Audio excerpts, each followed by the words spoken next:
16, live by the Spirit, and you will not indulge the desires of the sinful nature. For the sinful nature desires what is contrary to the Spirit, and the Spirit what is contrary to the sinful nature. They are in conflict. Is there a Christian here today who's not understood or felt this conflict? This desire to please God, and yet we're left with sinful desires, and so there is conflict.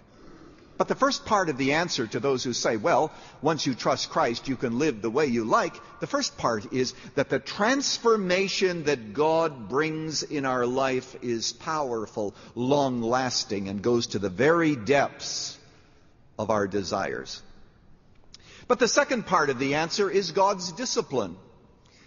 My wife and I, as you know, have 3 daughters. We also now have 3 sons-in-law. And we never withheld any forgiveness that we had to extend to them. And as it turned out, sometimes they had to receive our forgiveness also. We never, ever skimped on grace, but at the same time, there was discipline for disobedience. And that's what God does in the life of every single believer. You find it throughout the Bible. It says in the book of 1 Kings in the Old Testament, it says regarding Solomon, who loved many strange women. Solomon was into relationships. He had wives and he had mistresses, hundreds of them. Isn't it interesting that in verse 1 of chapter 11 it says in the book of 1 Kings, Solomon loved many strange women, God was displeased with him, and you go on in the chapter and it says, and so God raised up adversaries against Solomon. God was saying, Solomon, I'm going to bring difficulties into your life so that you might know that you're going down the wrong path. Even in the New Testament, the Apostle Paul, you remember he was given a thorn in the flesh. Some people think that that's proof that Paul must have been married, but he was given a thorn in the flesh. Because God says, I've given you revelations, and lest you exalt yourself above measure, lest you fall into the temptation of pride. He says, I'm going to give you a thorn in the flesh to keep you humble. You know what God does, and I'm speaking now to believers for a moment. What God does is He brings roadblocks into our lives when we are disobedient. He does that. And you and I have seen believers who have disregarded all of the roadblocks, who have knocked down one roadblock after another, after another, after another, as they've wandered away from God, and they become increasingly entangled, and they can't figure it out that God is getting their attention. It is the Father who's disciplining them for their disobedience. Now, that doesn't mean that everyone who has adversaries, everyone who has a thorn in the flesh, it's because of some specific sin. That's not the case. But when we have difficulties, we should look long and hard into our hearts and say, God, is there something within me that you're trying to get my attention about?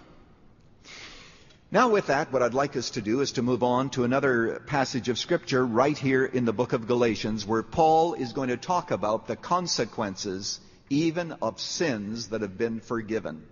Because forgiveness is one thing, but some of the consequences continue. And Paul is going to give us now another way in which God disciplines His children. It is through the laws of sowing and reaping. By the way, this is Pastor Lutzer, and I hope that you stay tuned for tomorrow, because we're going to continue on those laws of sowing and reaping. I'll give you 3 or 4 of them, and you will see the implications for your personal life and the lives of others. But meanwhile, I often help people try to understand whether something that has come into their lives is the result of the discipline of God, or whether it is simply a testing from God. Now, quite frankly, oftentimes we cannot tell the difference. Sometimes discipline has direct consequences. That is to say that if you commit a particular sin, there are immediate consequences, and you can see the discipline in that. At other times, tests come into our life. And many people look back and they say, did this test come because of my disobedience in this area or that area? In those matters, my friend, we oftentimes simply do not know the correct answer. But here's the good news.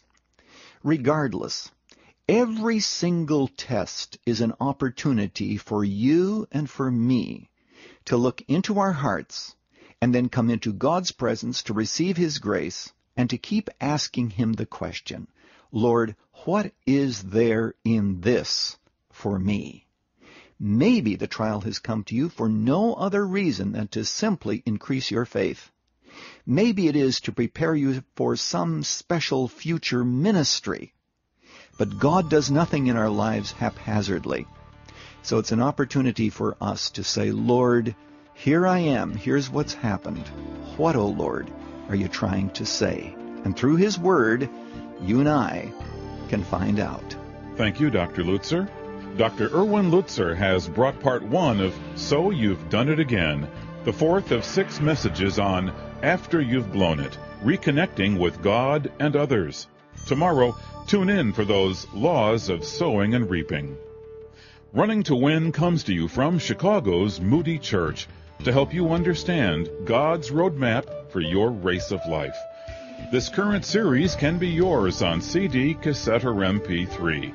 Also, it's in print as a Multnomah Life Change book. For full information, call toll-free at 1-800-215-5001. That's 1-800-215-5001. When you call, ask about the series After You've Blown It. For information about many other ministry resources, visit our website. You'll find us at runningtowin.org. Don't forget, this broadcast is supported by listeners like you. This is Dave McAllister. Join us tomorrow for our next Running to Win.